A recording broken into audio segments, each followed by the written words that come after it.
When I died, no one came to claim my body. Later, a man with a severe, short-cropped haircut who seemed unapproachable appeared and handled my funeral arrangements. He was also the one who held my ashes and then set fire to the basement of my house. "Those who bullied you, I will make sure they are thoroughly dealt with in your stead." When I opened my eyes again, I found myself back 10 years in the past. On my way to school, a moody young man blocked my path and asked angrily, "Claire Dieppe, you make me do your homework every day, so you must like me, right?" I had been brutally killed by cyberbullying. My final days were consumed by extreme rage and despair. Online, comments like, "Claire Dieppe, just die. Another day to curse Claire Dieppe? And is Claire Dieppe dead yet?" flooded every corner of the internet. Even when I went to buy painkillers for a headache, the pharmacist sneered at me. "You know pain? Did you ever consider your sister's pain when you slapped her and poked her with needles?" The residential area where I lived was splattered with paint. On the walls, "Go die" was scrawled everywhere. The mastermind behind all of this, regrettably, was my own family. They spared no effort to slander me, claiming I was a white-eyed wolf. If I had known she had such a wicked heart, I would never have given birth to her. My mother looked into the camera, gnashing her teeth as she declared, "We've already cut ties with her. Whether she lives or dies has nothing to do with us," my father said, his face filled with hatred. As for my sister, Vivian Dieppe, who claimed to have been bullied for over 10 years, she wiped away tears and whined, "Sister, I didn't tell anyone about you plagiarizing me. Please don't send me any more WeChat messages scolding me, okay?" Looking at my family of 3, whom I had long blocked on WeChat, the fury in my heart blazed uncontrollably. In the end, I pulled at my hair and wrote a public clarification. But no one believed a word I said. My social media accounts were flooded with countless abusive messages. Both desperate and fearful, I decided to seek help from the police. However, in the face of widespread cyberbullying, the police couldn't come up with a better solution. They could only advise me to stop going online, to not read those comments and private messages. Having no other choice, I complied. Every day I stayed home, living in fear, even though I was no longer online. Until one day, I was unexpectedly attacked by a man wearing a baseball cap that obscured more than half of his face. He plunged a deep, fatal knife into me as I was going down the stairs to take out the trash. "Claire Dieppe, you bitch! Why aren't you dead yet?" After saying that, he pulled out the knife and repeatedly stabbed me many more times. Each stab was delivered with immense force. I didn't know him, but he knew me. Each time he stabbed me, he blamed me for my heinous crimes, while constantly referring to Vivian Dieppe with affectionate terms, saying he wanted to vent his anger on her behalf. It was easy to tell he was a fervent fan of Vivian Dieppe, my sister. Then, seeing someone approach, he immediately pushed me away and fled. I was taken to the hospital by ambulance, and after more than 10 days in a coma, I ultimately didn't make it. The moment my soul floated out of my body, I felt an immense sense of relief. Finally, I no longer had to face those baseless accusations and abuse. The hospital called my parents and asked them to come claim my body. They immediately refused, stating they had cut ties with me long ago and requested the hospital to stop calling them, and so my body remained in the morgue, and my soul was trapped there as well. At the same time, the police had apprehended my murderer. With ample evidence and exhibits, the case was handed over to the prosecution, but my parents still stubbornly refused to forgive me. Even knowing I was dead, they had no intention of holding a funeral. Honestly, I wasn't too surprised to hear this. I truly no longer cared about them. Parents who, despite granting me life, casually listened to their beloved daughter's words, turned a blind eye while I was framed, let me suffer attacks from netizens, and even ruthlessly cut ties with me. They no longer deserved to be my parents. It was for the best that they didn't come to claim my body, lest they defile my path to reincarnation. However, one thing I hadn't expected was that there was still someone in this world who believed I hadn't done those things, but I knew absolutely nothing about him. The person who believed in my innocence was tall, with a neat, short haircut. He had a refined face, but his eyebrows and gaze were sharp and cold. He often smirked, which only added to his aloofness. To be fair, he looked like someone from society's forgotten class. I couldn't recall if I had ever known him before, but he had taken care of everything for me, obtaining a power of attorney from my parents and claiming my body from the funeral home. After meticulously handling my post-mortem affairs, he embraced my urn of ashes and began to curse. "So, I've spent over 1,000 yuan on you, Claire Dieppe. You're truly precious. Oh well, you're gone anyway." "But how could you endure all that? They were so cruel to you. Why didn't you fight back? Others slandered you for plagiarism, damn it. Why didn't you step forward and prove your innocence? You're truly cowardly. Those people online said you'd bullied your sister for a long time, but I think she's the truly malicious one. And that video, it was clearly photoshopped. You don't have a mole on the back of your neck. I remember it clearly. Damn it, her beauty isn't even 1/10,000th of yours. It's all right. I'm here now. Don't be sad. I'll get justice for you." Listening to him curse, my eyes had unknowingly welled up. It turned out there was still someone in this world who chose to believe in me. "Thank you, stranger." Initially, I didn't know what he would do to clear my name. Until he walked towards a vast ancient house, holding my urn of ashes in his arms. Seeing the familiar courtyard before me, I instinctively wanted to leave, but just as I floated 3 meters away, an invisible force pulled me back towards the man. The man opened the courtyard gate casually and stepped inside as if entering an uninhabited land. I couldn't help but be surprised when I saw him pull out my house keys from his person, but immediately after, I understood why he had them. He had kidnapped and held everyone there captive, including my parents, my sister, and my ex-boyfriend. In the basement, as the man switched on the light, the others startled and turned. Their eyes were filled with supplication. The man stepped forward, removed the tape from each of their mouths, then placed my ashes on a chair in the most prominent position. "All right now, kneel down and confess all your wrongs to Claire Dieppe." He folded his arms and ordered, his demeanor as nonchalant as a high-ranking officer. Vivian Dieppe was the first to approach, kneeling before my ashes and kowtowing deeply. "Oh, sister, please. I'm truly sorry. I shouldn't have spread those false rumors that led to you being bullied. Can you ever forgive me?" I stood to one side, wearily observing her shameless audacity as she begged an urn for forgiveness. "Why didn't you kneel and beg me when I was still alive?" I thought bitterly. My ex-boyfriend, Jason Shen, also knelt and said, "Claire, I was wrong. I shouldn't have suspected you of being unfaithful. It was all that bitch's fault for deceiving me." He suddenly pointed at Vivian and launched into a tirade. Of course, Vivian wouldn't meekly stand there and take the abuse.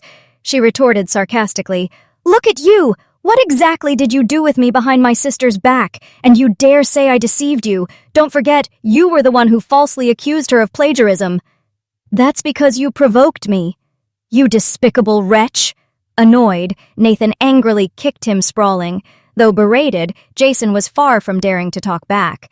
Nathan then pointed at the middle-aged couple, my parents. "Your turn." My mother shook her head. "I have nothing to say."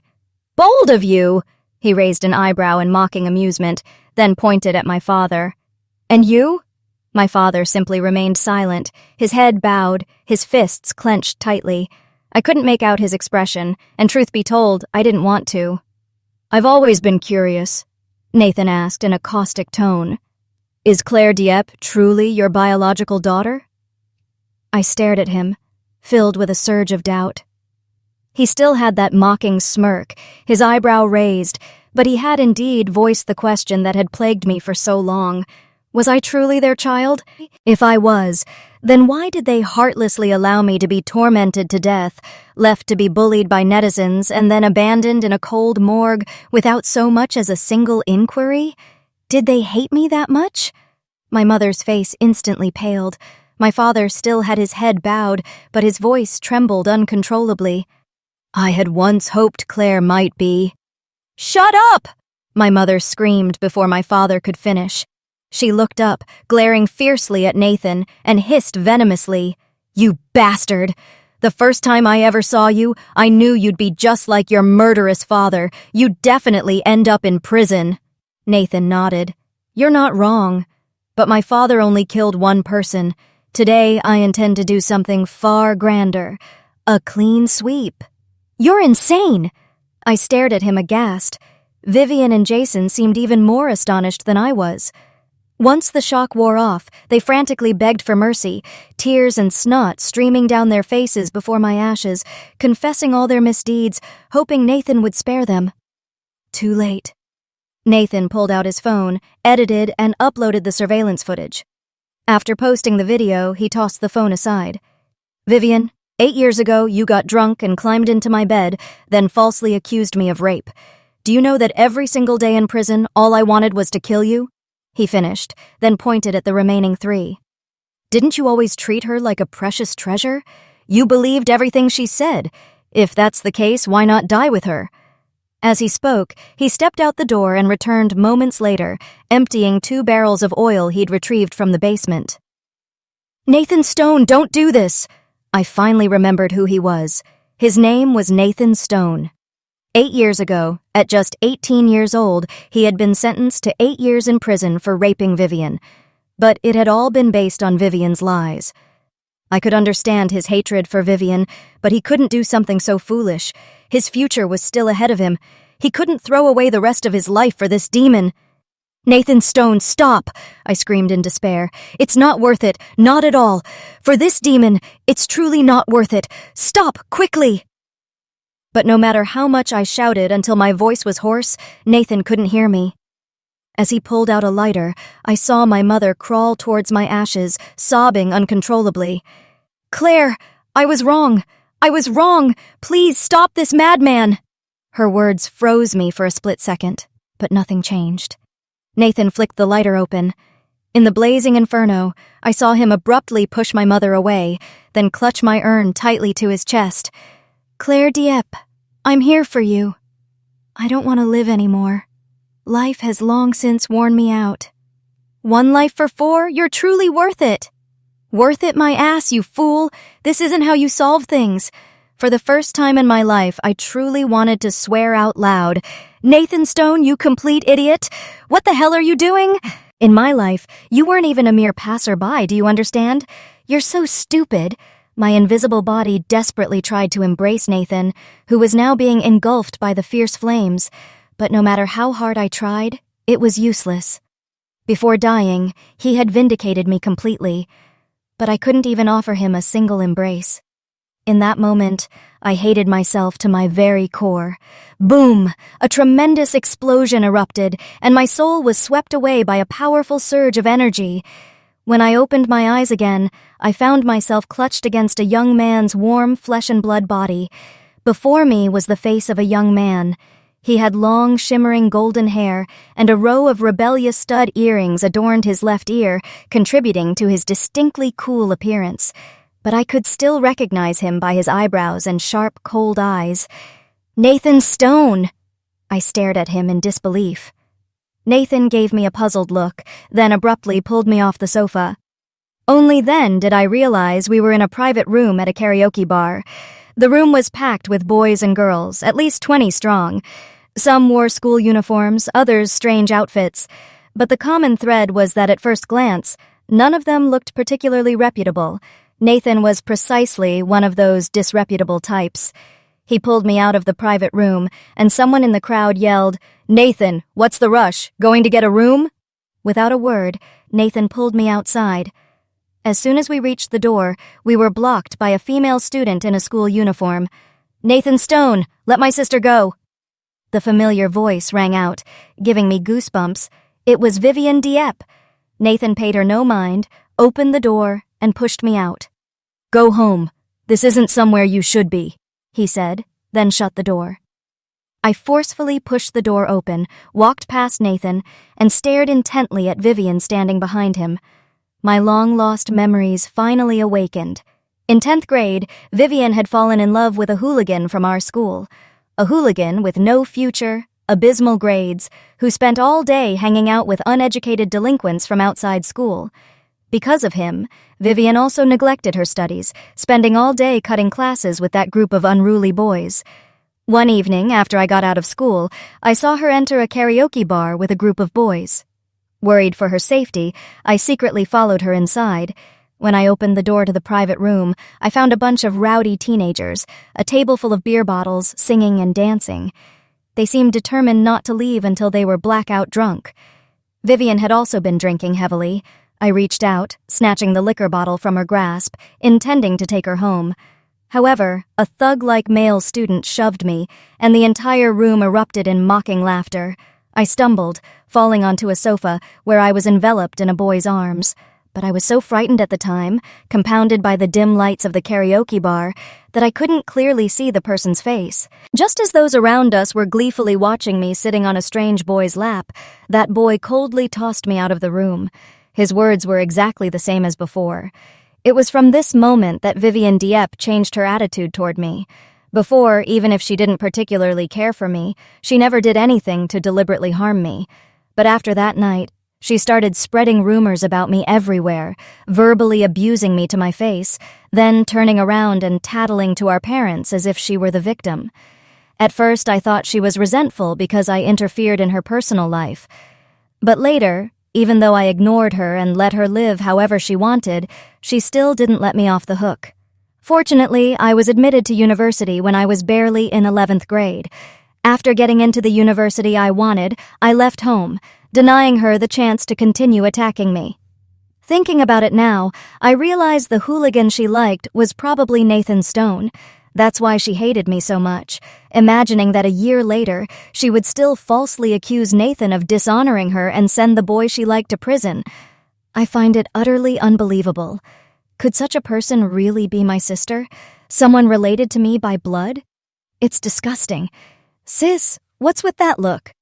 Vivian was a little frightened by my gaze, instinctively taking a step back, swallowing nervously, and saying, "I told Mom I was staying at a classmate's house tonight.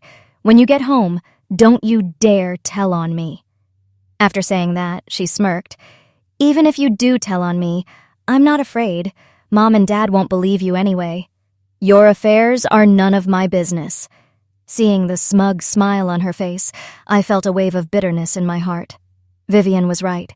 No matter what I said, those two wouldn't believe me. I don't know why, nor do I remember from when, but my parents have always 100% believed Vivian. When we were little, Vivian broke a vase and said I broke it in a fit of anger. No matter how much I tried to explain, Mom absolutely wouldn't believe me. She even locked me in my room and made me spend time reflecting. She bought many moral education books and made me copy them as punishment, and she would check them every day. She disciplined me so strictly it was almost pathological, but she was incredibly lenient with Vivian. I used to think this was a sign of the love she had for me. Until she chose to believe Vivian, threatening to sever our mother-daughter relationship, turning a blind eye when I became a victim of cyberbullying, and refusing to claim my body the day I died. Clearly, what she did to me wasn't love, or rather, it was dislike. I clenched my fists, trying to suppress my emotions, slowly turned my head, looked at the blonde-haired Nathan Stone, and asked, "Can you take me home?" As soon as I finished speaking, I heard a sigh. "The beauty is being so proactive, Nathan. Go for it. Look at the school uniform she's wearing. She's a student from No. 1 high school. Turns out even good students can be this wild, haha!"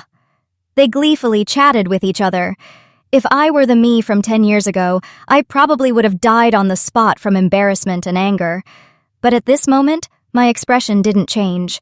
I just wanted to get Nathan out of there. Since heaven has given me a chance to be reborn, I can't let Nathan repeat the mistakes of his previous life.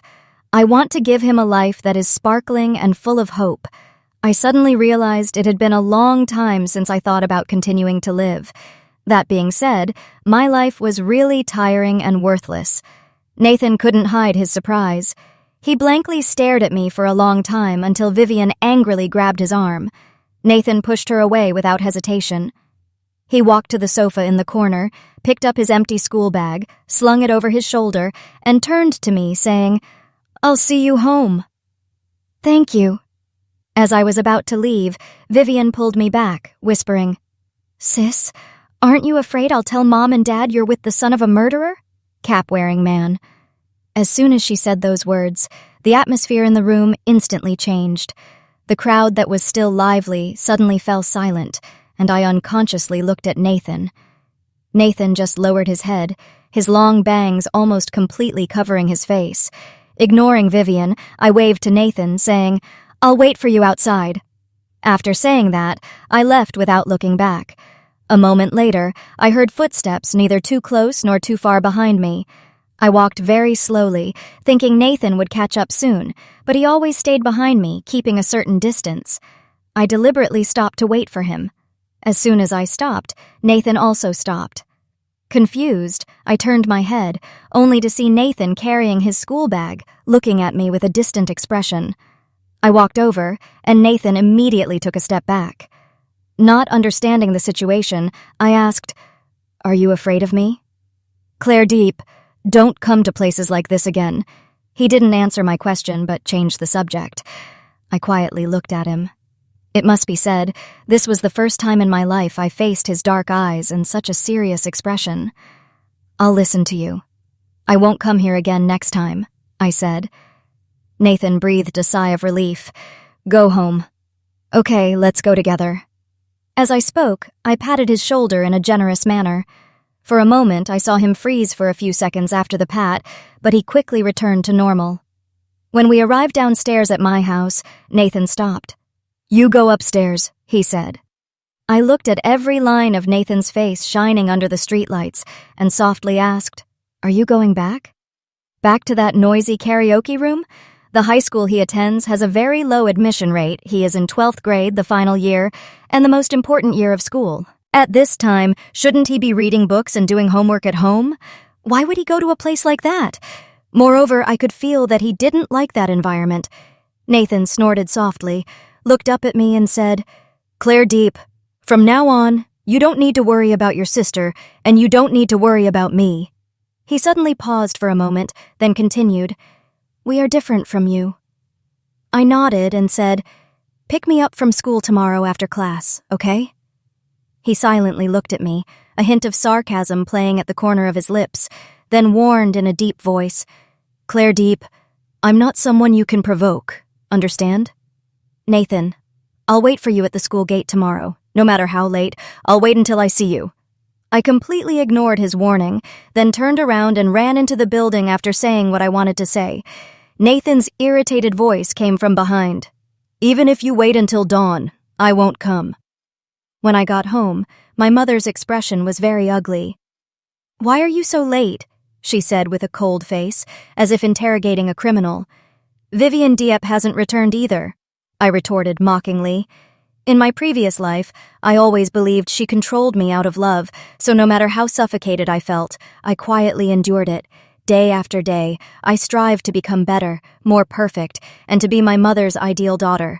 Now I no longer held such illusions. I wouldn't make the same mistake again. "Vivian is staying at a friend's house tonight. She told me ages ago. But what about you? Self-study finished, and you don't come home, just run off playing around?" My unexpected retort twisted my mother's face even further, and her voice grew much more grating. "Fine, I'm just out fooling around then. As long as you're satisfied, that's all that matters." I sneered and walked into my room. My mother moved to stop me, but my father appeared and held her arm. "It's the middle of the night," he said. "Don't disturb the neighbors." My mother took a deep breath, composed herself, and said, "I heard your homeroom teacher say that your total score on this month's exam was 8 points lower than last month. Claire Dieppe, you've truly disappointed me." 8 points lower? I'm still first in class, so what's there to be disappointed about? I stared at the woman before me, a disbelieving laugh bubbling up. "What about Vivian Dieppe? No matter what she does, you're never disappointed. Can you even compare yourself to Vivian? She's been smarter and more obedient than you since she was a child. She's so obedient and knows how to listen, she can't even pass the entrance exam for a public high school." Before my mother could finish her sentence, I cut her off. "You—" I slammed the bedroom door shut. Outside the door, my mother and father were still scolding me. They believed their views were absolutely correct, and that I was simply a senseless, unruly child. My father advised my mother to relax, and she retorted that if she weren't so strict, I would have been sent to a reformatory long ago. I lay on the bed, burrowing into my blanket. The tears I had held back for 2 lifetimes finally burst forth. With every passing second, I wanted to rush out and demand of that woman, "Am I even your biological child? If I am, why do you always think the worst of me? Forget it. It doesn't matter anymore. Soon enough, I would move out and leave this house for good. The ties forged in my previous life were already severed. In this life, I was determined to have nothing to do with them. The next day after school, I waited for Nathan Stone at the school gate, just as we had arranged. I truly waited until the self-study period ended, until all the students had left the school and the guard had locked the gates, yet I still refused to leave. Time slowly passed, and it wasn't until the shops along the street began closing one by one, and the sky grew darker and darker, that Nathan Stone finally appeared. With his bold, yellow-dyed hair, he stood out distinctly under the streetlights. I excitedly ran over to him. "I knew you'd come!" "I don't have time for this," Nathan Stone said, his tone coldly delinquent, a sneer playing on his lips. Ignoring his attitude, I took out the school's monthly exam papers from my bag. "Here," I said. I had to pester the principal for ages before he finally gave these to me. In truth, I hadn't pestered him for that long, but I deliberately lied because I wanted him to value them. Nathan Stone took the thick stack of exam papers, his face sullen. "Claire Deep," he grumbled. "You waited for me here in the middle of the night just to give me this?" "Yeah," I replied, taking out my phone. "Add me on WeChat. If there's anything you don't understand, just ask me any time." He flipped through a few pages, then threw the papers back in my face. "Scram!" I picked up the papers, carefully sorting each sheet, then chased after Nathan Stone, relentlessly taunting him. "Can't do them, huh? Just say you don't know and I'll teach you." "Get out of my way!" Nathan Stone roared. I could tell he was truly furious. "I begged for ages to get these. These questions aren't hard at all. Don't you want to give them a try? If you don't know a single question, I'll teach you. Nathan Stone, don't you want to go to college? After college, you'll have so many more options for the future. I want to be a writer someday. Nathan Stone, is there anything you want to do? Shall we work hard together to achieve our goals?" I walked thoughtfully behind Nathan Stone until, finally, he couldn't take my relentless chatter anymore. He spun around, his voice cold. "My purpose is to pick you up. Are you planning to teach me?" "Huh?" I stared at him, surprised. Honestly, I'd never imagined a boy could have such a straightforward life goal. Seeing my astonishment, his lips curled into a smirk. "Good girl. If you don't want to get bullied, don't cause trouble." With that, he turned and walked away. I desperately grabbed his arm and declared, "I'll be your girlfriend." The words were barely out of my mouth before I was so mortified I felt my nose bleed. This time, it was Nathan Stone who was stunned. He stared blankly at me for several seconds before finally squeezing out 2 words. "You're crazy." I clenched my hands. "Solve these problems, and I'll be yours for life." Damn it, the more I talked, the more ridiculous I sounded. My face grew redder and redder, so hot I felt as if it were on fire. Nathan Stone eyed me with suspicion, his voice a low growl. "I'm not a vegetarian, you know." "So add me on WeChat then?" I pressed. "Damn it," Nathan Stone muttered, pulling out his phone. He shook his head in disbelief. "Am I really that charming?" I immediately scanned his QR code, added him as a friend, and handed him the test papers. "If you don't understand anything, ask me. I'll check on you at the end of the week." "So bothersome," Nathan Stone grumbled, impatiently shoving the test papers into his bag. "Let's go. I'll take you home." "Okay." This time it was my turn to blush as I trailed behind him. I didn't even have the courage to look him in the face. Nathan Stone, clearly annoyed, hooked a finger into my collar and tugged me forward. "Didn't you force me into this? Don't act like I'm forcing you."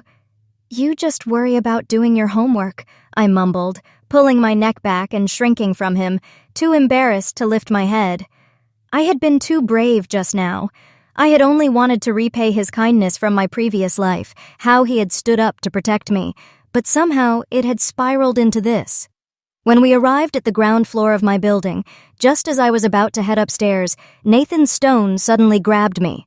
"All right, good girl," he said. "Let's just consider this a strange way to start. If you've agreed to let me pick you up, then don't run away. I, Nathan Stone, absolutely despise deceitful girls who play with other people's feelings. Every word he spoke was firm, yet in his eyes there was an indescribable flicker of hesitation. I knew what he was afraid of, so I stood on tiptoes and kissed his cheek. "I already told you," I whispered. "I'll never regret it." Nathan Stone's cheeks flushed crimson. He couldn't hide the embarrassment in his eyes, eventually just pretending to be calm as he wiped away the spot I had kissed. "Damn it, I'm just too charming." With that, he turned and bolted. Watching his retreating back, I didn't forget to shout a reminder, "Remember to do your homework when you get back." Thwack! Nathan Stone walked straight into a lamppost. I froze.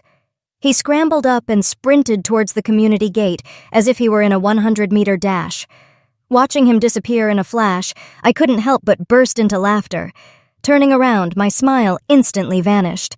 Vivian Dieppe glared at me, her eyes spitting fire. You stole my boyfriend!" "Nathan Stone isn't your boyfriend," I retorted coldly. "If you hadn't swooped in and snatched him away, he would have become my boyfriend sooner or later," Vivian Dieppe fumed. Hearing her brazen declaration, I was a mix of amused and furious. In my previous life, I hadn't competed with her for Nathan Stone.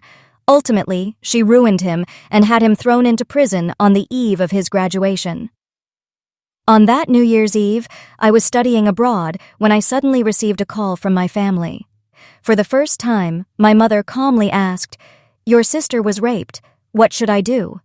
Without hesitation, I said, "Call the police and arrest him." By the time I rushed home afterwards, Nathan Stone had already been arrested. When I heard that Nathan Stone was the one who had harmed Vivian Dieppe, I didn't give it much thought. After all, my impression of Nathan Stone was still stuck in elementary school, where he'd been the most unapproachable kid in class. Because his father was a murderer, his classmates didn't want to play with him. Although I didn't ostracize him, I also didn't actively approach him. When he was in 4th grade, Nathan Stone's mother committed suicide, unable to bear the pressure. After that, he transferred schools. I thought we would never see each other again, but I never expected such an unforeseen twist of fate. Thank heavens for giving me this incredible opportunity to face him again. This time, I have to give him a different life. Seeing Vivian Dieppe's face flush crimson with anger, I gloated mockingly. "Don't flatter yourself. Nathan Stone told me that even if every woman in the world died, he still wouldn't like you." "You're talking nonsense!" I took out my cell phone. "I have his WeChat. If you don't believe me, I'll let him tell you directly." Vivian Dieppe was both annoyed and resentful, glaring at me with an icy gaze. "If you don't dare, then go home." I smiled and said, "Tonight, I have a movie date with Nathan Stone." After saying that, I ignored Vivian Dieppe's eyes blazing with hatred and calmly walked past her toward the corridor. After returning home, I locked myself in my room. After finishing my homework, I did extra exercises and solved practice tests. Reliving my life from 10 years ago, I found myself somewhat unaccustomed to the high school material, but relearning this knowledge wasn't too difficult because I had once mastered it. I'd only need to spend some time reviewing it a few times, and I would be able to recall it. After completing the questions, I clicked on Nathan Stone's WeChat avatar. The other side was silent as a stone. I wondered if he was out and about somewhere. I messaged him, asking, "Are you working on problems?" "Yes," Nathan Stone immediately replied. I felt relieved, so I messaged him, "If there's anything you don't know, just ask me. I'll stay up with you until midnight. You should sleep. Don't disturb my studies."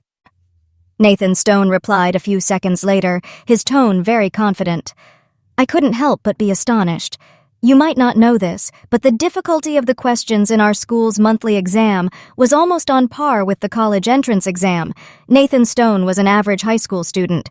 Could he really do it all by himself? Was he hiding his true abilities?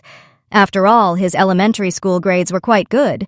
Failing to get into the top middle school might have just been a slight oversight during the exam. However, it was truly incomprehensible why he would attend a private high school and pretend to be a scoundrel. I was a little puzzled.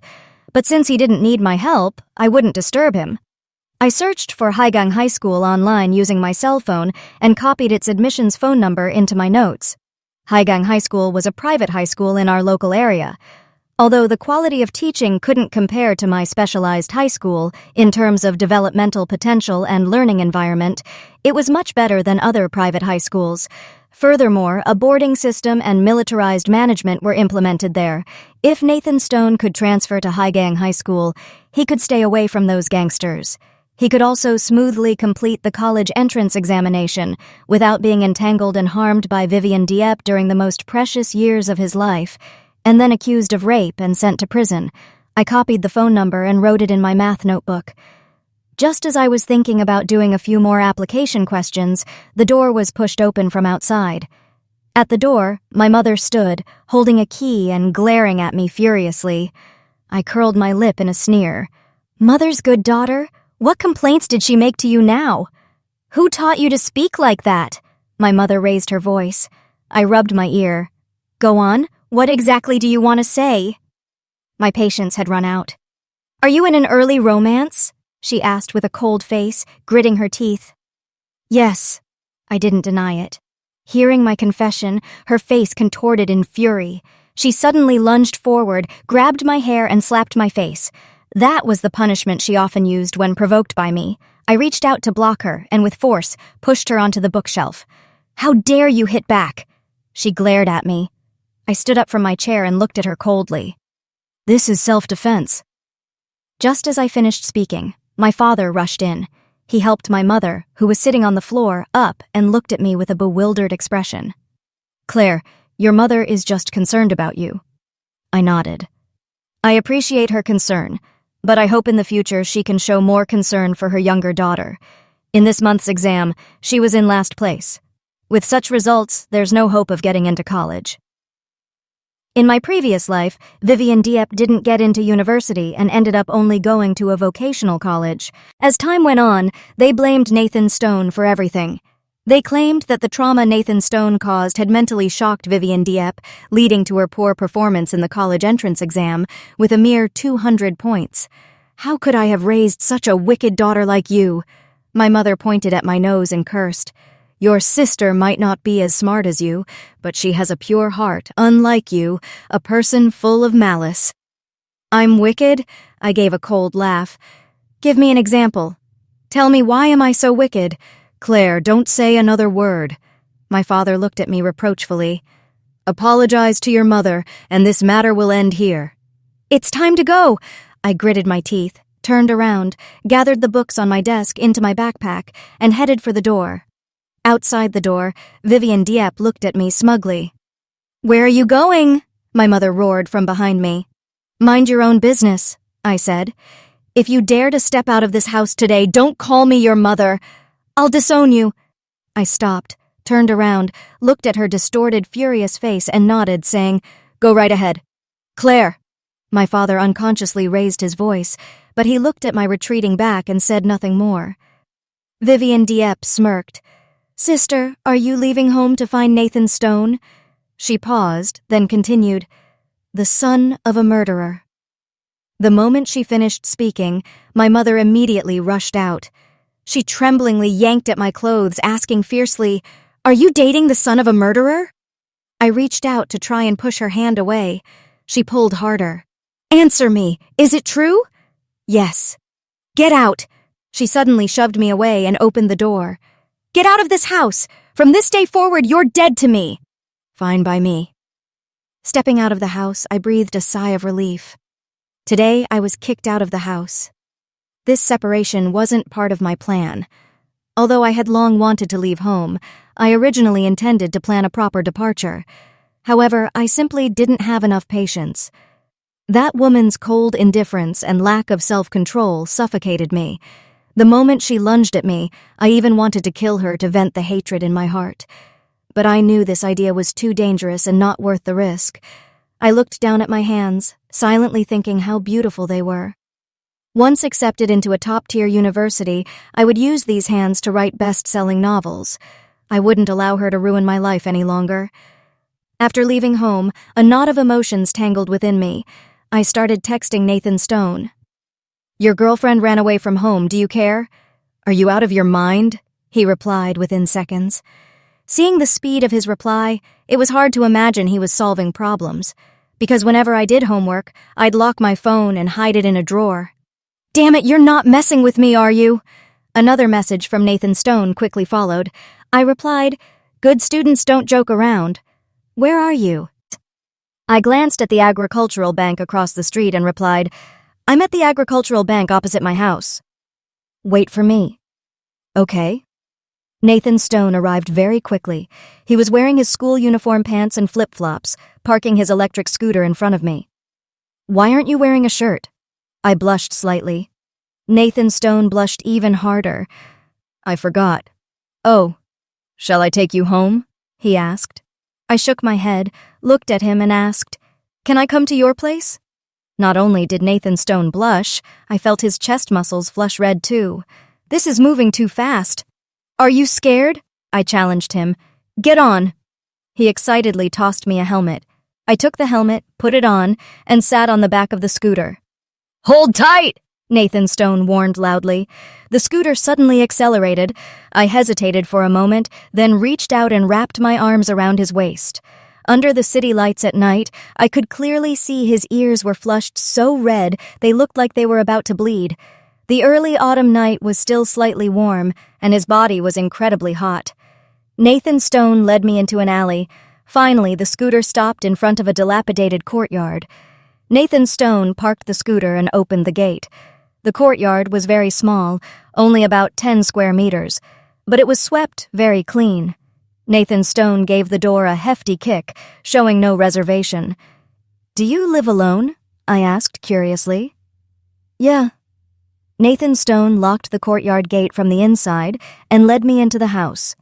The house was very small, with only a living room, a bedroom, and a tiny kitchen for cooking. The total area seemed to be only about 30 square meters. When I learned he lived alone, I imagined it would be messy, but stepping inside, I found the house immaculately clean.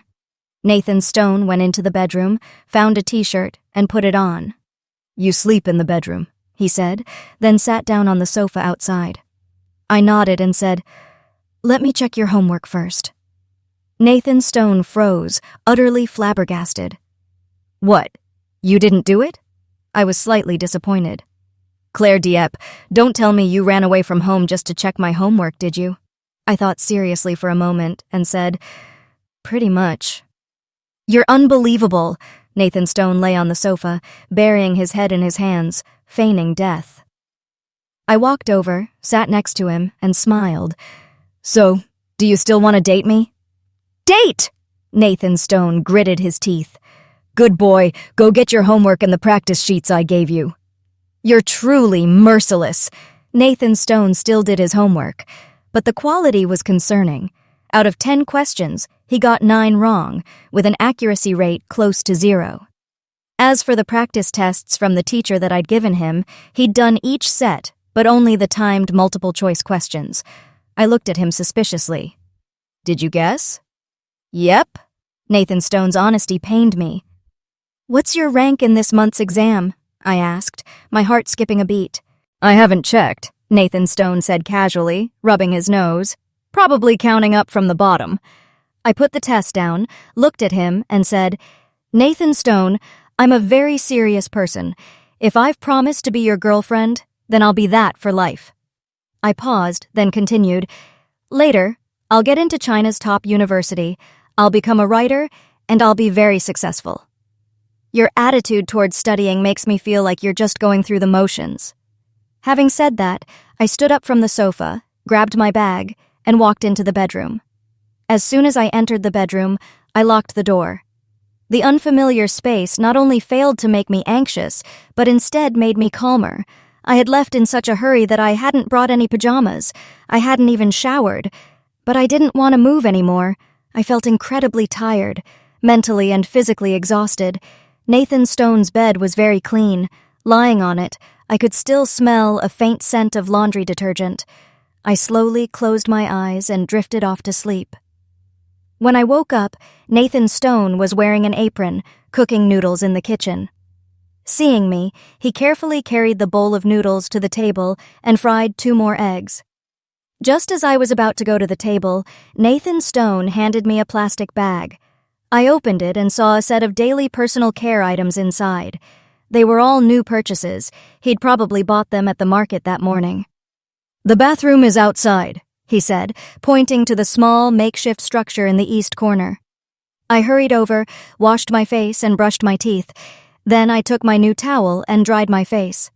After returning inside, I silently ate the boiled noodles with eggs, my heart pounding. Nathan Stone silently kept his head bowed. After finishing the noodles, I was about to get up and clear the table. He suddenly took my hand and asked, "Are you truly willing to be my girlfriend?" "Yes." "Will you stay with me for life?" he asked again. I looked up into his eyes. "Forever." He snatched the bowl and chopsticks from my hand and rushed into the kitchen. When he came out again, I saw his eyes were red-rimmed. "Claire Dieppe, yesterday you asked me who I wanted to be in the future. I've thought about it. I want to be a doctor." He paused for a moment, then looked at me and asked, "Can a murderer's child become a doctor?" Hearing him ask this question in such a calm tone, my heart suddenly ached. "Nathan Stone." I stepped forward and hugged him. "I believe in you." After eating, Nathan Stone grabbed his school bag and said he'd take me to school. I nodded in agreement. "Come home with me at noon." He seemed a little startled, a flash of disappointment in his eyes, but it quickly returned to normal. "You're a girl, don't just run away from home so casually." Having said that, he smiled, pulled me into a hug, and warned in a low voice, "The next time you provoke me, I won't hold back." I looked at his teasing yet tender smile, stood on tiptoes, kissed his lips, then blinked and asked, "Does this count as provoking you?" "Forget it!" He gritted his teeth, trying his best to suppress his emotions. But I could still feel his heart pounding wildly and his breath quickening. "Just come home with me at noon, and I'll give you permission to be presumptuous," I said. "You're unbelievable!" He pushed me away and ran out the door. Watching his hurried retreat, I couldn't help but burst out laughing. My teasing brought out his truly naive side. I rubbed my chin, stepped out the door, and feigned composure. Nathan had parked his electric bike and was waiting for me at the gate. Seeing me emerge, he awkwardly turned his head and handed me a helmet. Sitting on the back seat, I pinched his flushed earlobe. "Remember to pick me up after school, around noon." "All right." So cute. I released his earlobe and wrapped my arms around his waist. For a moment, Nathan's entire body stiffened before he slowly started the bike. At noon, I stood waiting for Nathan at the school gate. Jason suddenly ran up to me. He panted as he looked at me. "Claire, Vivian told me you didn't come home last night. Did Auntie put pressure on you again?" I quietly looked at him. At that moment, the worry and concern on his face were genuinely real. I once believed that he would be the one person in this world who understood me best. When Vivian framed me repeatedly, when my mother harshly berated me, I once felt life was hopeless and only wanted to die. It was Jason who held me back, looking sincerely into my eyes and saying, "Claire, next year, do you want to take the college entrance exam with me? We'll leave this place, move to a new environment. Everything will be fine." I believed his words, and I believed he would deliver on his words because he seemed honest. However, his sincerity was so cheap that Vivian could easily deceive him. I would never forget the sight of him and Vivian thrashing on the bed together, and those disgusting obscenities. Every time I thought about it, I just felt nauseous. My cold gaze startled Jason, and he briefly looked flustered. "Claire, what's wrong with you?" "Don't bother me anymore," I said coldly. "I just care about you," Jason said, bowing his head in shame. "I know I'm not worthy of you, and I wouldn't dare hope you'd like me. Just seeing you from afar is enough to make me content." "Really?" I curled my lip into a mocking smile. "Then don't stand so close. Take a 100-meter step back and look at me." "You?" Jason's face flushed, and he looked at me in disbelief. "What's wrong with you?" "Nothing. I just hate sycophants clinging to me." After I spoke, Jason's eyes became moist. His suffering expression made me nauseous. "Beep, beep." A loud honk echoed from the school gate. I turned my head. Nathan, dressed in the uniform of high school number 2, sat on his electric bike, looking at me with suspicion. In that moment, looking at this shining blonde hair, I suddenly found it quite pleasing to the eye. Without hesitation, I immediately ran towards him. After I got on, Nathan instantly started the bike. Jason stared blankly at us, but I gave him the middle finger. When we arrived at my apartment building, Nathan's expression was terrible, cold and distant, yet I found him even cuter this way. I had only exchanged a few words with Jason, yet Nathan's face was like a pathetic little boy forced to swallow his anger after catching a traitor. I took 2 steps, then turned back. "Aren't you coming up with me?" He turned his body away, ignoring me. "There's a lot of stuff to move soon. I can't carry it all by myself," I said, feigning helplessness. Only then did Nathan turn his face, looking at me skeptically. "I'm moving in with you for a while." There's no time to beat around the bush. Nathan froze for a moment, then stepped forward, placed a hand on my shoulder, and said in a low voice, "Claire, are you all right?" "What, scared I'm teasing you?" I provoked him again. This time he didn't blush. Instead, he looked at me with a bewildered expression and asked, "Aren't you scared?" "Scared of what?" I didn't understand. "I'm a murderer's son," he said slowly. "But have you ever killed anyone?" I asked. Nathan was momentarily stunned. "Hurry up and help me pack my things or we'll be late for school." I patted his shoulder, gently urging him. "You're really sick in the head," he affirmed resolutely. "Then take me in. Don't let me harm others." "Fine." After going upstairs, I packed some clothes for a change and found the bank card Grandma had given me. Nathan stood at the bedroom door, quietly observing. I suddenly realized that from last night until now, he had never asked why I ran away from home. I thought he didn't want to ask, but it seemed he truly knew everything. After I finished packing, Nathan carried my suitcase out, while I carried my document bag and a few 10th grade textbooks. I just thought these things might be useful. It was 1 o'clock by the time we returned to Nathan's family's yard. My high school number 1 started at 2 in the afternoon, so I had plenty of time, but high school number 2 started at 1:30. Seeing that Nathan was about to be late, I urged him to hurry. "The bike's almost out of battery. I'm going to charge it for a bit," Nathan said slowly. "Isn't there a bus?" I asked. "What's the rush?" Nathan grinned, looking at me. "Us delinquents skip a few classes. No one bothers to care. You." His indifferent attitude annoyed me a little. "Want some steamed buns?" Nathan plugged in the bike and went into the kitchen. "Huh?" I didn't answer. "Aren't you hungry?" Nathan chuckled mischievously. "Oh, right, Claire. Girls like to diet, so skipping a meal or 2 is no big deal. It's fine or you'll get fat." After Nathan finished speaking, he started washing the pot and boiling water. I tried to help him, but he refused. "Go take a shower this time. You stink," he said, turning his head away in disgust, and my face instantly flushed deep red. I had rushed out last night, and this was the first time I was in a man's home. Even after living 2 lives, I was still very embarrassed to shower here, especially since I didn't have any underwear to change into. Blushing, I ran into the room, opened my suitcase, found a change of clothes, carried them, and walked towards the small building in the yard.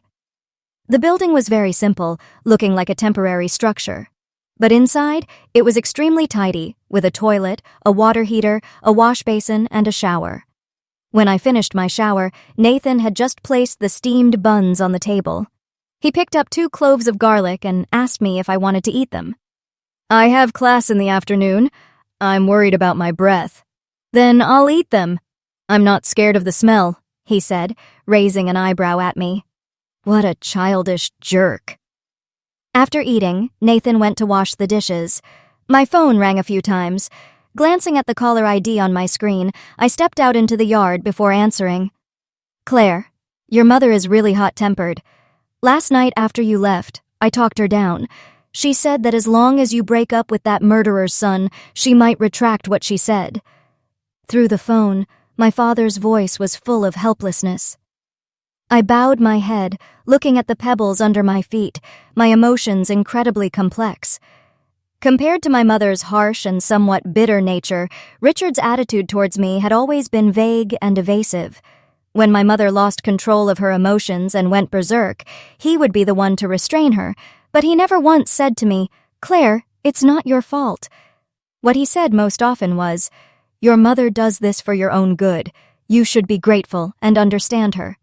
Just listen to your mother, admit your mistakes, and everything will be over." He turned a blind eye to the grievances and harsh criticisms I endured. Compared to Linda Lamb's hysteria, his indifference stifled me even more. He had never once hugged me. When I was little, I often saw him carrying Vivian in his arms, taking her to buy ice cream, toys, and beautiful princess dresses. Of course, when he returned, he would also buy me a few similar items, but only Vivian truly liked them. I never did. Vivian never wanted to share those childish toys or fancy dresses with me. She would cry and insist that all the toys belonged solely to her. There was only one princess in the family, and I was just a little maid walking beside the princess, so I couldn't wear a dress like hers. Linda Lamb told me that as the older sister, I had to yield to my younger sister. I yielded to her. Too many times I let her walk all over me. In the end, I was abandoned in a cold morgue. My soul had left my body, but my consciousness remained. I stood beside my corpse, feeling a bone-deep chill. Thinking back now, I wondered why I had to endure such cruelty. What had I done wrong? I cried until my tears ran dry, asking myself the same question countless times. I couldn't imagine what would have happened next if Nathan Stone hadn't appeared. How much longer would I have had to endure such torment before my soul could find peace? "Claire, are you listening to me?" Richard Diepp's gentle voice cut through my mournful recollections. I rubbed my eyes, slowly asking, "If it were Vivian, would you say the same thing?" "What about Vivian?" He immediately raised his voice, his tone full of bewilderment. "Never mind. I have class soon. Don't call me again from now on." With that, I quickly hung up. After taking a few deep breaths, I was about to go inside and ask Nathan if he had packed his things when my arm was suddenly pulled back. I turned around to see a middle-aged woman, about 40, giving me a knowing look. Confused, I tried to pull away. She lowered her voice and asked, "Judging by your school uniform, you also attend high school number 1, don't you?" "Yes." This woman must be crazy, talking nonsense. "My son also attends high school number 1. He just got in this year. His name is Tommy. Do you know him?" "I don't know him." I shook her hand off, standing 2 steps away. She leaned in again, politely asking, "What's your relationship with that blonde-haired person?" Blonde-haired? I had to admit, he was quite striking. "You're a good student. Don't imitate him," she kindly advised me. "He's my boyfriend," I said. The woman was utterly surprised, disbelievingly saying, "Girl, you can't just look at appearances when choosing a partner. Do you know his father is a killer only targeting young girls? He has killer genes in his body. Aren't you afraid he'll—" Bang! Before the woman could finish her sentence, she was interrupted by the loud slam of a door. Nathan Stone pushed his electric bike out, glaring fiercely at the woman and threatening, "Lock your doors and windows carefully tonight, or I'll kill your whole family." I was just passing by." The woman's face turned pale, and she ran off. "Get on!" Nathan's voice dropped low. "Oh." I clearly felt his anger, so I silently wrapped my arms around his waist, burying my face into his solid back. When we reached the school gate, I got off the bike. I grabbed Nathan, who was preparing to leave. He looked at me with an air of weariness, his usual ruffian demeanor replaced by fatigue and unhappiness. I stretched my finger to touch his palm, trying to soothe his emotions. "Nathan, from today onwards, can you consider me your whole world?" He flinched, then pulled a cigarette box and a lighter from his pocket. I snatched the lighter and lit it for him. He lowered his head and took a drag. The scent of smoke entered my nose and throat, making me feel a bit choked up, but I managed to suppress a cough, looking into Nathan's irritated eyes. "No matter how others see you, just remember one thing. Claire Dieppe likes Nathan Stone, and Nathan Stone has the love of the whole world." "I will make you live again, Nathan." Nathan stared at me intently, blowing a perfect smoke ring towards my face. He smirked playfully, asking, "Good students? Are they all so shameless?" Looks like we have a lot of problems to solve." As I spoke, I snatched his cigarette, extinguished it, and tossed it into the trash. Nathan quietly watched the entire process, then suddenly lifted his head, started his bike, and sped off.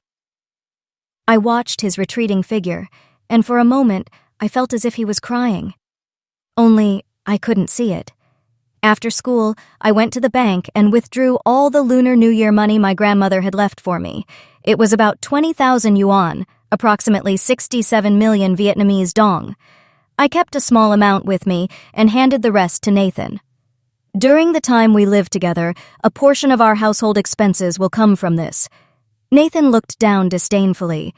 "This little bit of money, I don't need it," I insisted, pressing it into his hand. Nathan couldn't refuse and reluctantly counted the money before putting it in his pocket. "I'm an orphan, poor, and I receive living assistance." He suddenly paused, then scoffed. "Otherwise, how do you think I'm attending high school?" "Then you should save it for me," I said. If I didn't withdraw the money, I was afraid my mother might remember one day and freeze my card. I had to act before she could. In my family, Grandma was the only one who truly cared for me, and she had argued with my mother many times because of me. During my worst times, Grandma took me away from that suffocating house. She even threatened to sever her mother-daughter relationship with her own biological daughter. During that time, I studied diligently every day, just so I wouldn't disappoint her. She would happily tell everyone that her granddaughter would get into Tsinghua and Peking universities in the future. But when I returned home, she would say with a pained look that it didn't matter if Claire failed the entrance exam for Tsinghua University. She was just bragging, and I didn't need to worry about it. After 2 lifetimes, whenever I thought of Grandma, it felt like a dream spanning across time. In the morning, she smiled, saying she would make my favorite braised pork, but by evening, she was gone. She suffered a cerebral infarction. The situation was sudden, and with no one home, the chance for emergency treatment was delayed. She died before even being taken to the hospital. That evening, I stood at the courtyard gate, the crowd bustling around me. Everyone around me seemed distant, a suffocating feeling from my throat pulling me back to reality. "Tell me, did you anger her, causing her death? She was just over 60, such a healthy person. How could she have a cerebral infarction? You must have done something." It was you, it's all your fault for harming her." I can't clearly remember the details after that. All I know is that I returned to that suffocating house with immense guilt. I thought if I hadn't moved in with her, that wouldn't have happened. She wouldn't have to take care of me, wouldn't have to wake up early to make breakfast, or stay up late to read with me. Had she truly left me? At this thought, I gripped Nathan Stone's hand. His fingertips had calluses, not thick ones. Every time I touched them, it felt like a jolt of life-sustaining oxygen. He still didn't ask anything, merely slowly grasping my hand. The warmth from his fingertips made me feel truly alive. That evening, I skipped evening self-study. Instead, I stayed home to supervise Nathan's studies. His foundational knowledge was very poor. I felt he had completely neglected everything taught in 10th grade. I found 10th grade textbooks and bought some relevant tutoring materials online, planning to teach him from scratch. Nathan no longer resisted as he had initially. His attitude towards studying had become much more serious. He had a sufficiently sharp and intelligent mind, capable of drawing inferences from specific cases. If he had studied diligently in middle school, he could have easily become a student at high school number 1. I didn't know what he had been thinking back then. I had no idea why he had wasted his time like that. Nathan studied very seriously. 2 days later, all the review materials I'd bought online were completed. He began going over the questions to systematize his knowledge. In the natural sciences, he progressed very quickly. The only subject with slow progress was English. This was a subject that required rote learning and long-term accumulation of both experience and knowledge, so it couldn't be rushed. It needed to be conquered step by step. That weekend, Nathan said he was going to the second-hand market to buy a bed. For the past few days, he'd had to squeeze himself onto the small sofa in the living room. A boy over 1 taos, 8 meters tall, trying to contort himself to fit the sofa's size truly looked miserable. "I'll go with you." "All right." At the second-hand market, Nathan picked out a bed, then bought a folding table and a chair. Nathan's house only had one study desk. When we studied together, we used to sit cross-legged, facing each other on the sofa. Seeing how seriously he chose the furniture, I felt he had truly changed. "Come here and try the height." Nathan grabbed me while I was spacing out and pressed me into the chair at the desk. "Is the chair comfortable?" he asked. I nodded. Even though it was a second-hand market, the chair I was sitting on was brand new. The seat was very soft, and its height could be adjusted as desired. It was far more comfortable than Nathan's previous wooden chair. Once he got my answer, Nathan went to haggle with the owner over the price. After they agreed on a price, Nathan took out his wallet to pay, but I stopped him and said to the owner, "Could we get 2, and you knock off another 10 yuan?" The owner was slightly stunned for a moment, but quickly responded, "All right, 300 yuan total for 2. Nathan stepped aside, saying nothing more. He looked at me with fiery eyes, as if wanting to burn a hole through me. My face involuntarily flushed bright red, and he took my hand. While the vehicle was moving, he pulled me into a small, enclosed space within it. "You! What are you doing?" My heart pounded in my chest. Nathan's eyes were bloodshot. He glared fiercely at me. "I'm warning you. Don't keep provoking me, Nathan Stone." Provoking him? I wasn't. I was at a loss for words, feeling genuinely wronged. Had I become a provocateur just because I'd spent money to buy us an extra chair? "I don't care," he groaned miserably. "If you provoke me, you'll have to take responsibility." I nodded like a pecking hen. "I'll take responsibility." He lowered his head, tore open my collar, and bit down hard on my shoulder. He bit very hard, but strangely, I didn't feel much pain. This was the first time I clearly felt his warm tears fall onto my shoulder, along with the muffled sobs he was trying to suppress. This strange experience had somehow numbed my pain nerves. At that moment, my mind was swirling with thoughts. He's crying again? For some reason, my nose stung. I spread my arms wide and hugged him tightly. When we arrived home, I saw a crowd of young men and women in colorful clothes packed tightly in front of the gate.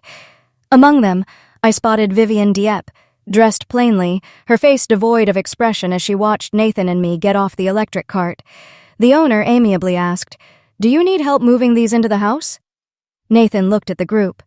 "Just leave them here. I'll move them in myself later." "All right." The owner, pleased at not having to move them, quickly got off the cart. In less than 2 minutes, the bed, table, and 2 chairs were set down. "Nathan, tonight's Tony's birthday. We're going to Sea City Restaurant to celebrate. You should come too," the blue-haired boy invited. Nathan glanced at me, then quickly refused. "I'm not going, and in the future, don't bother calling me for these things anymore." "What's wrong, Nathan?" the chubby boy with a baby face piped up. "Don't tell me you think you've become a good student just because you found a girlfriend from high school number 1. Don't be deluded. This type is just for fun. No emotions involved. Want to get laid? Why not go to Sea City and find some beauties to help you out?" The bald big guy in yellow shirt, who looked to be around 20 and appeared older than the rest, said this. Nathan shot a chilling glare at the man who was staring intently at us. His large hand tightened its grip on mine. His grip was so tight that my fingers felt numb. The bald big guy still smirked sinisterly. "Come on, share with everyone tonight what it feels like to be an honor student." He never got the chance to finish. Nathan kicked him, sending him flying several meters away. Witnessing this terrified me. This was the first time I had seen Nathan so utterly enraged. "Beat him up!" the bald big guy screamed, clutching his chest in pain. Immediately, the crowd swarmed forward like a disturbed beehive. Nathan pushed me into a corner against the wall and pulled a folding knife from his pocket. The surrounding crowd froze, exchanging glances. Perhaps they had never imagined Nathan always carried a sharp knife on him. He faced the group, his eyes cold and menacing. Killing one person is still killing. Whether it's now or later, what's there to be afraid of? The bald big guy saw this scene and was so enraged he nearly spat blood on the spot. "You're truly vicious. Just as expected of a murderer's child. Say another word of nonsense, or I'll cut out your tongue," Nathan threatened indifferently. The bald big guy immediately shut his mouth, his entire body trembling. He stood up, then slowly left with the help of the others. Vivian Dieppe was the last to leave. Before she went, she tried to cling to Nathan, but he pushed her away. "Don't force me to hit a woman." Vivian's eyes burned red, and she covered her face and ran off. I slowly walked forward, intending to snatch the knife from his hand, but Nathan shoved me into the courtyard gate. "Say you like me," he threatened. "I like you." I articulated each word, stating it solemnly and without any hesitation. Nathan Stone returned the knife to his pocket. The anger on his face had vanished completely, replaced by an ineffable sense of grievance. He reached out, his hand gently touching my face. Everything he said was a lie. Huh? What was a lie? I had no idea what he was talking about. "I never touched any of those people," he repeated, his face contorted in pain, truly pathetic to behold. "Who?" I still didn't grasp what he was referring to. "The pretty girl," he ground out through gritted teeth. So all this time, he'd been kicking people because of this? And here I thought he didn't want that bald guy mocking me. "I'm innocent, Claire, don't abandon me." He buried his face in my neck, the faint mark of where he'd bitten me moments ago still visible. I couldn't bring myself to push him away, because I saw that he was truly crying again. The same boy who could kick a person flying was, in front of me, truly a blubbering child. I sighed and reached out, gently patting his back, hoping to help him calm down. After that day's incident, no one approached Nathan Stone to hang out for many days. But I still couldn't help but worry, because I realized that Nathan Stone's emotions were easily swayed. Lately, he'd been hearing some unpleasant rumors at school, and sometimes he'd lose focus while reading. During our time living together, I also keenly felt the neighbors' disdain and ostracism. Sometimes, a group of people would be gathered, chatting idly, and the moment they saw Nathan Stone appear, they would immediately disperse. Children would be dragged away by their parents if they so much as glanced at our gate a second time. I'd heard words like murderer and freak many times. Though Nathan Stone's expression remained unchanged, he was undoubtedly troubled deep down. His outwardly nonchalant and somewhat stoic demeanor seemed to harden day by day. Looking at the admission letter I'd printed out earlier, the midterm exam was only half a month away. This time, the midterm exam was a citywide standardized test. The questions across all private schools were identical. If Nathan Stone could score 400 points on the exam, he'd have a chance to transfer to Haikwang High School with me. I had been the top student in that year's entrance exam. When the scores were announced, admission officers from Haikwang High School came to my house. The conditions they offered were generous. As long as I agreed to enroll, tuition, meals, and accommodation would be free, and I'd receive an annual scholarship of 20,000 yuan. To be honest, I was so excited I dreamed of attending Haikwang High School. But my mother, Linda Lamb, insisted that if I attended a boarding school, I would certainly pick up bad habits. She forced me to attend high school number 1 instead. I reasoned that as long as I still ranked first in the city on this standardized exam, I'd have enough leverage to negotiate with them. Because last year, despite their high pass rate, they lacked top-scoring candidates. Only 7 candidates out of 985 students managed to pass the exam. They needed a student who could sprint towards Tsinghua and Peking University, someone who could elevate their school's prestige. I shared my plan with Nathan Stone. After listening, he declared decisively, "I'll go with you anywhere in the world." Initially, when I said that line, I hadn't felt anything. But hearing those words from Nathan Stone's lips made my face flush with embarrassment. Nathan Stone was right. I truly was shameless. The midterm exam results were in. Nathan Stone's total score was 423, placing him at the top of the class. This was a remarkable improvement compared to his 10th grade performance, where he'd only scored 156. His progress astounded the teachers at high school number 2. They held commendation meetings and awarded him certificates of progress. His reward was a pen and a large English dictionary. Nathan Stone tossed the rewards onto the table. "I don't need these," he grumbled. "Just give me the money." I glanced at his English test and smiled. "Looks like your teacher wants you to improve your English score." This time he'd still barely passed English, scoring only 75 points. "What about you?" he asked. "You even have to ask?" In my previous life, I was the city's top scorer on the midterm entrance exam. This time it was no exception. I've already called their admissions department and scheduled a visit for Saturday afternoon. We'll go together to discuss everything with them. Okay, Nathan Stone said, turning and heading into the kitchen. I immediately followed, intending to help him. Nathan Stone wasn't a great cook, but his food was at least edible. Unlike me, who, no matter how many times I read a recipe, would inevitably end up with a pot of burnt black food. This was the first time Nathan Stone had eaten my cooking, and he declared he needed spiritual compensation. Then, he lifted me onto the dining table and began to kiss me.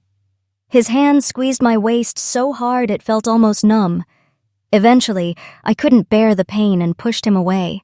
He wiped his mouth, then declared menacingly, "Remember this. If you ever cook something inedible again, I'll squeeze your waist till it's numb." His peculiar threats, it seemed, actually worked, and I actually listened. I visited the new school that Saturday. The principal personally received me, offering to waive tuition, room, and board, and provide a scholarship of 20,000 yuan per year. I agreed. My only hesitation was that I wanted to be in the same class as Nathan Stone. He wanted to place me in the elite class, and given Nathan Stone's current scores, he might not be able to keep up with the pace of such a class. He can keep up, I assured the principal, and even if he can't, I'll teach him myself. All right, the principal agreed, not hesitating for too long. Nathan Stone, after all, was just an unexpected bonus. I was their hope for a student to sprint towards Tsinghua and Peking University. Whether Nathan Stone could keep up or not actually wasn't the main concern. Go home, arrange to complete the transfer procedures, and then you can come to enroll. Yes, sir. Since Nathan Stone was an orphan, he would have to go to the social welfare office to handle his transfer procedures. I wasn't of legal age either, so I could only go to that couple to complete the paperwork. Linda Lam absolutely refused to let me transfer to Haikwang High School. She hadn't contacted me since she'd declared she wanted to sever ties with me. Only my homeroom teacher and the principal of High School Number 1 had spoken to me a few times. It seemed Linda Lam had told them about my relationship with Nathan Stone. She claimed I had fallen in love with the son of a murderer, and that I was very likely to go down the wrong path later in life. She had even asked the school teachers to help dissuade me. Fortunately, both my homeroom teacher and the principal trusted me. They urged me to go home and talk to her, to have a family discussion to clear up any misunderstandings. How could I ever get her to leave me alone? I'd lived 2 lives. I still didn't understand where her hatred for me stemmed from. From childhood to adulthood, was there ever anything she asked me to do that I didn't do well? Yet she never seemed satisfied. It was as if she harbored a deep-seated prejudice against me. On our way back, we passed a supermarket. Nathan said he wanted to go in and buy some meat and spices. We pushed the cart into the supermarket. Just as we entered, we saw Vivian snuggled up to Richard, both standing in front of the snack aisle, picking out items. I instinctively wanted to flee, but Nathan held my hand. Don't be afraid. Let's just buy our things. A thought suddenly struck me, and I decided not to run anymore. Now I needed to find an opportunity to ask him if he could help me with the school transfer procedures. Vivian also saw me then. Sister, she called softly, raising her eyes and saying seriously, Mom's in the hospital, do you know? I paused for a moment. Vivian continued, If you're free tomorrow, go see Mom. She's still mad at you. If that's the case, wouldn't my visit just make her even sicker? I flared up. Nathan gripped my hand, saying calmly, Tonight, I want to steam fish for you. Okay. I turned to leave. Richard stopped me, looking at me thoughtfully before saying, Your mother really has been sick lately. It's appendicitis. She just had surgery yesterday. She got appendicitis from anger, did she? I laughed, my tone incredibly sharp. Claire Dieppe, how can you be so heartless? Vivian stepped forward, batting Richard's hand away from mine, angrily rebuking. Because of the murderer's son, you won't even acknowledge your own mother? No wonder Mom said you're a white-eyed wolf. No matter how good she is to you, you'll never be grateful. Vivian's voice rose, and a moment later, a crowd of people surrounded us. I could feel their accusing stares, their unspoken anger. I clenched my fists, telling myself again and again to stay calm and not get angry, but suddenly I felt dizzy, my ears ringing, wanting to retort but unable to utter a word. In my past life, memories of being cyberbullied, of receiving dozens of criticisms and insults daily, perfectly coincided with this moment. For a moment, I couldn't tell if this was a dream or reality. Until Nathan took my hand and pulled me out of the surrounding crowd. He pulled me, and we ran for a long time, figures flashing past the streetlights, until we stopped in front of his house gate. "Claire Dieppe, you're such a coward. She swore at you, and you didn't even swear back." "Huh?" His words momentarily stunned me. "You're an idiot." He angrily kicked open the door. "Next time she curses at you, I'll slap her."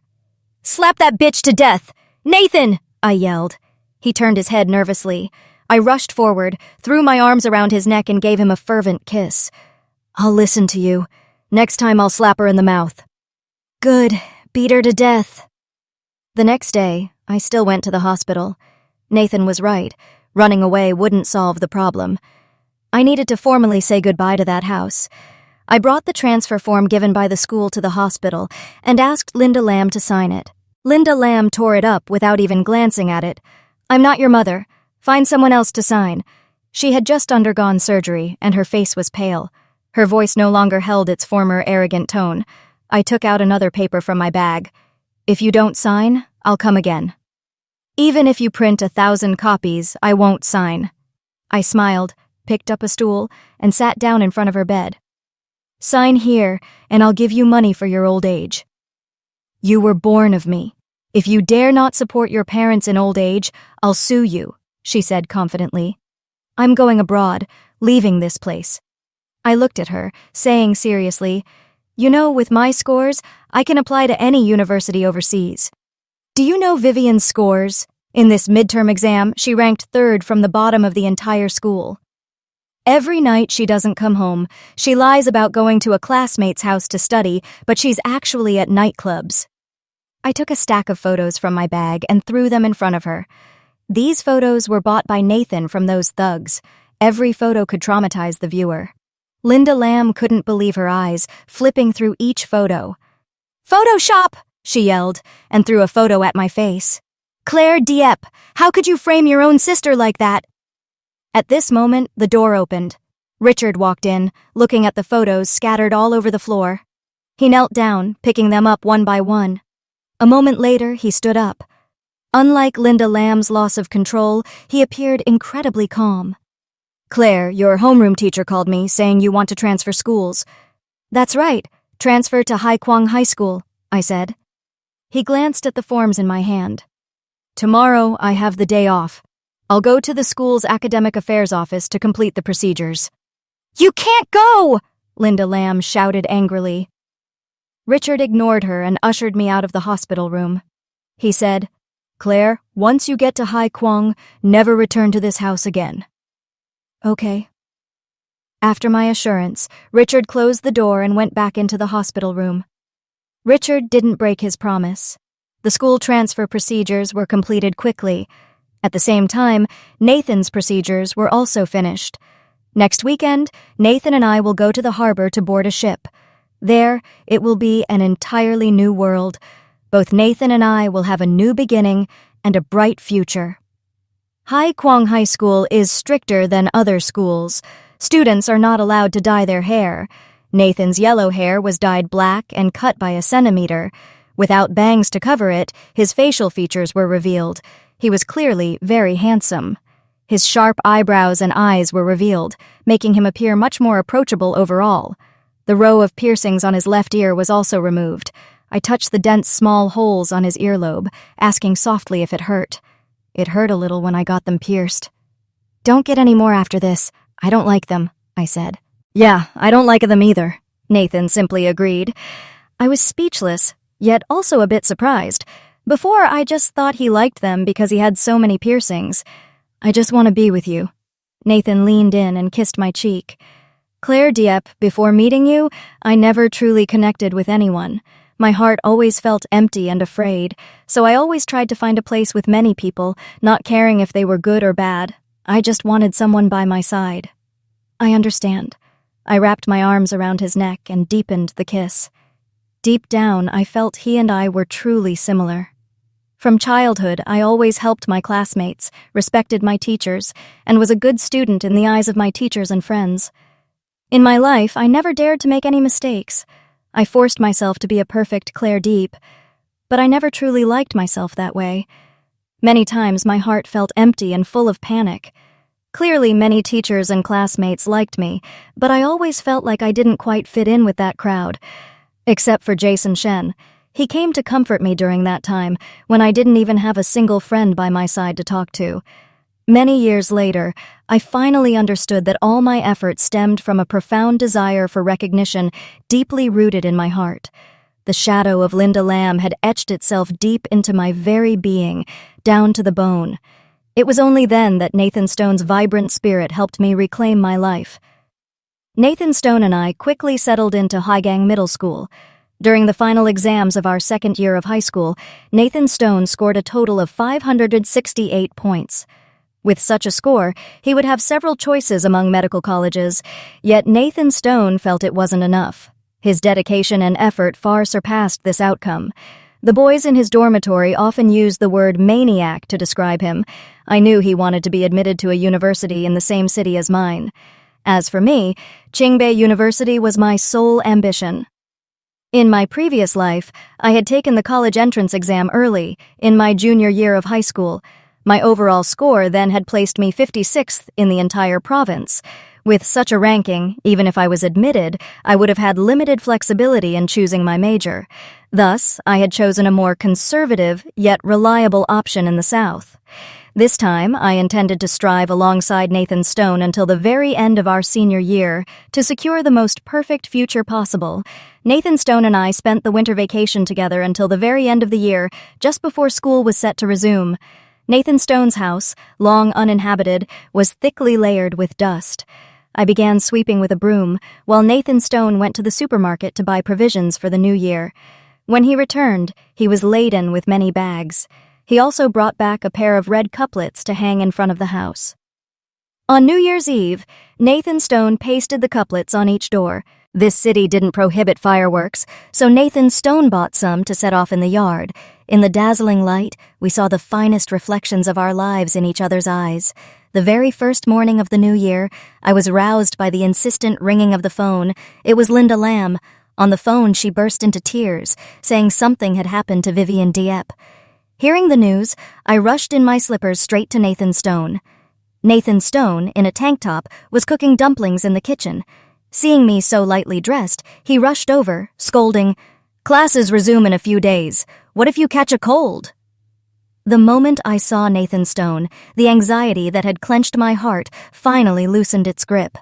"Call the police and have them arrested," I told Linda Lamb, who was clearly distraught. After hanging up, I forced myself to regain my composure. In my previous life, Vivian Dieppe's accident had occurred precisely during Nathan Stone's senior year. Back then, with only 3 days left until the college entrance exam, the school had already dismissed students. Nathan Stone was arrested by the police before he could even step into the exam hall. After changing, I sat at the dining table.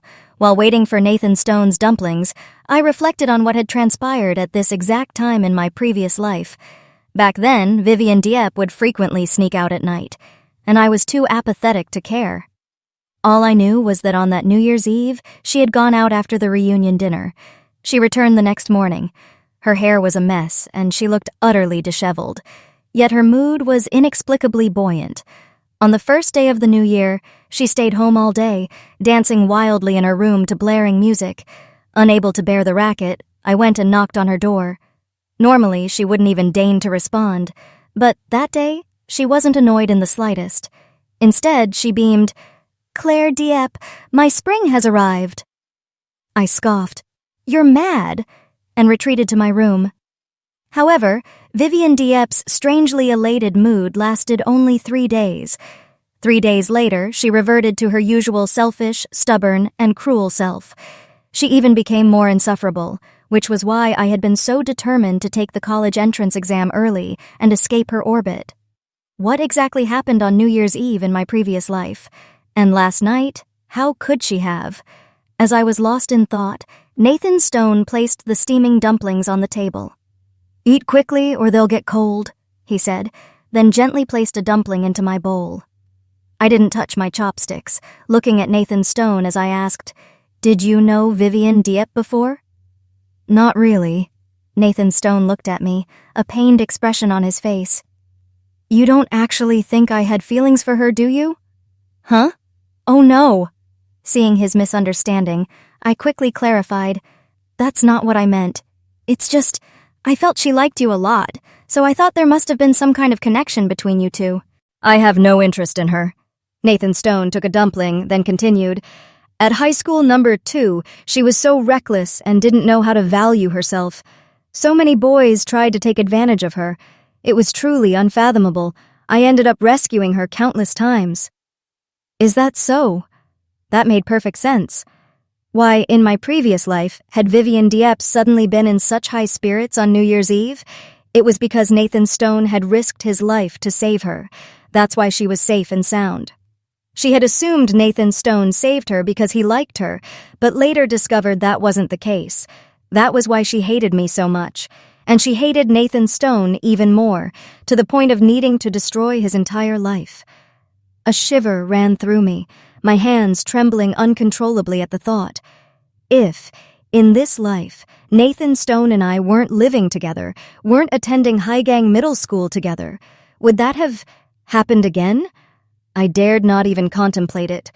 Nathan Stone, seeing my distress, lowered his head slightly and explained, his voice laced with unease. "She's your sister, so I saved her." "I know." I looked up, meeting his gaze, and asked playfully, "Nathan Stone, did you like me when we were very young?" "Don't be narcissistic," Nathan Stone retorted playfully, snatching the dumpling from my bowl.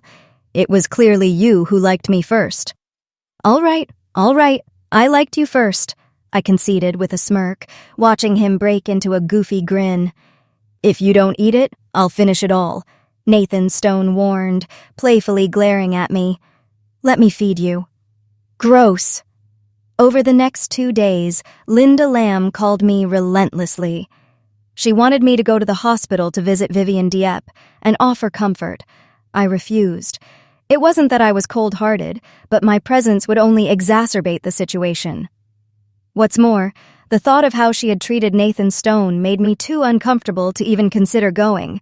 Classes at school were set to resume on the 6th day of the new year. Nathan Stone and I intended to use these remaining days to relax, go shopping, watch movies, and then, once back at school, dedicate ourselves wholeheartedly to our studies. What I hadn't anticipated was that even though I hadn't sought out Vivian Dieppe, she had actively come looking for me. She wore a hospital gown beneath a coat, squatting forlornly outside the gate of Nathan Stone's house. Nathan Stone tried to send her away, but she remained obstinate. She fixed her gaze on me, as if I had orchestrated the actions of those who harmed her on New Year's Eve. I pulled out my phone and called Linda Lamb, informing her that Vivian Dieppe was here. After hanging up, Vivian Dieppe looked at me and suddenly twisted her lips into a sneer. "Sister, do you know why Mother hates you?"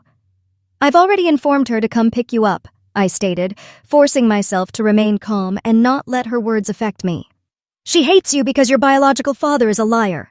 After all these years, have you ever wondered why Dad never hugged you or truly got close to you? That's because you're not his biological daughter at all. I'm his only daughter.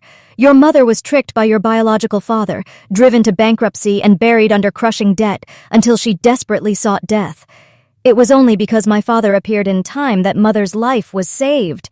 "Claire Dieppe, what are you so arrogant about? You're just the daughter of a swindler." After saying this, she looked at Nathan Stone and laughed maniacally. "A murderer and a swindler. What a perfect match." "Slap!" I raised my hand and slapped her hard across the face. She was stunned. Then I slapped her hard again. "Had enough? If you have, get out." "Claire Dieppe, you dare hit me! I'll beat you to death!" Just as she lunged, Nathan Stone grabbed her by the collar, hoisted her up, and then forcefully flung her outside. "I'll fight you!" Vivian got back up, still intent on causing a scene.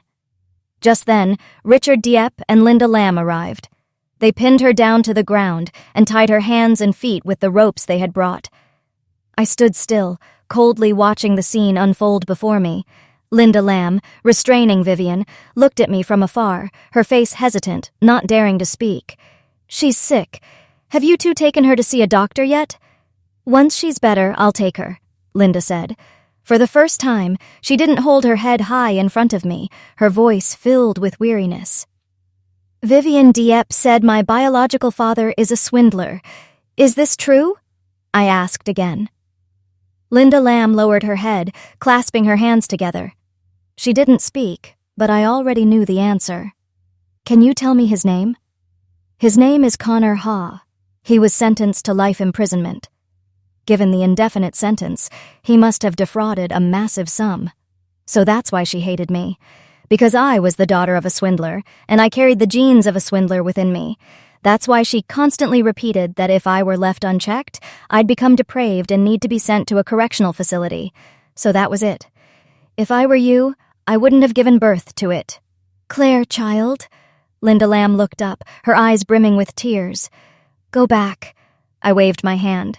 "I promise to give you an allowance until the end of your life. I won't go back on my word." I turned around. Without my noticing, Nathan Stone had opened the courtyard gate. Once inside the house, I locked myself in the bedroom. I felt an emptiness in my heart, feeling that this world was utterly insane. A woman gave birth to the daughter of a swindler, then hated her for 17 years. Isn't that truly pathological? Why didn't she kill it? Why let it be born? "Claire." Nathan Stone knocked on the door. "Because you're in so much pain, I have a secret I want to tell you." "What secret?" I opened the door, not expecting much, but I wanted to see him. Whenever I felt suffocated or irritable, seeing Nathan Stone calmed me down. Nathan Stone curved his lips into a smile. "I've liked you for a very long time." What kind of secret was that? I already knew. He looked at me with bright eyes. "I like you simply because you are Claire Dieppe. I like you so much that every day I do homework, memorize vocabulary, and solve problems until 2 a.m. and still feel happy. Even if you tell me to die, I wouldn't hesitate. No one in this world can be better than you, and no one likes you as much as I do. Your mother, your sister, your adoptive father, none of them can love you even a fraction as much as I do. This is the secret I've always guarded. Now I'm entrusting it to you, effectively entrusting my entire life to you." Nathan Stone. Looking at his affectionate gaze, I choked up, unable to speak. He reached out and stroked my head. "Good girl. You have the whole world now. Understand?" In the summer of a year later, the university entrance exam results were announced. I wasn't surprised to be in the top 10 of the province. Haikwang High School extravagantly celebrated this, with my name and photo prominently displayed on the school's honor roll. Nathan Stone was accepted into a medical university in Beijing. After that day, Vivian Dieppe lost her sanity and dropped out of high school number 2. From then on, neither Linda Lamb nor Richard Dieppe sought me out anymore. At the end of summer, I went to Beijing with Nathan Stone and started a new life. End side story 1. My name is Nathan Stone. As soon as I was born, the label son of a murderer followed me. I hated my father. I hated how inhumane he was, to the point of murder. But I hated my mother even more. It was my mother who gave birth to me despite everyone's objections. She would say, "Your father is not wrong. Nathan Stone, you must avenge the injustices your father suffered." She continued to appeal and sought to resolve her grievances like a madwoman. I became an object of scorn for everyone around me. Finally, my father was sentenced to death. The execution day was a very ordinary day. My mother put on makeup early. She said she would see him off one last time. The way she looked at me that day terrified me. But I didn't think much of it and went to school as usual.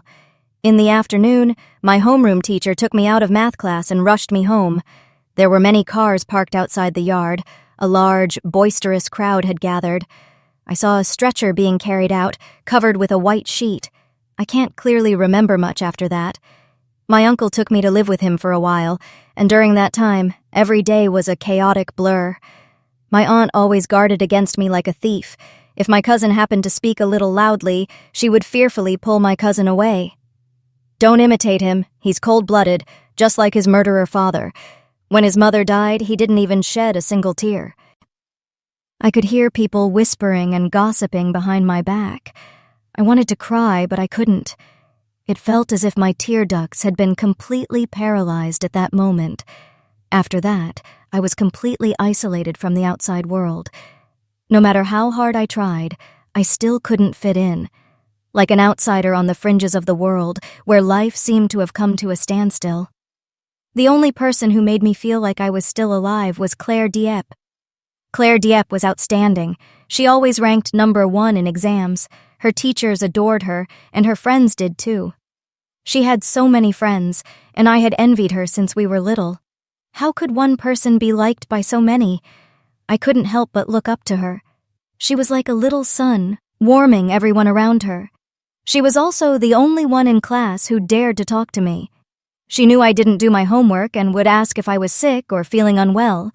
When some students in class lost their pencils and everyone suspected I had stolen them, she would stand up and say, "Nathan Stone wouldn't steal.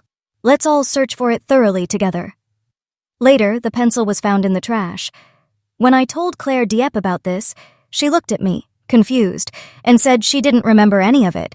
She even asked if I was mistaken. I said, I couldn't possibly be mistaken. For those who stood in shadows year-round, even a sliver of light, those moments of brilliance, would be etched deep into their very bones. I still vividly remember a time I was assigned to classroom duty with her. She finished her part and then came back to help me. Afterward, as we left the school grounds together, her mother's face darkened considerably when she saw me walking out with Claire. "Stay away from that murderer's son." Her voice was sharp, making me a little afraid. "Mom, he's my classmate, not a murderer," Claire Dieppe explained innocently. "His father killed someone, and he'll be just like him." Her mother stepped forward, yelling impatiently. "That was his father who killed. He didn't—" Claire Dieppe tried to argue back, but her mother slapped her. "Sophistry! How could I have given birth to such a daughter who doesn't know right from wrong?"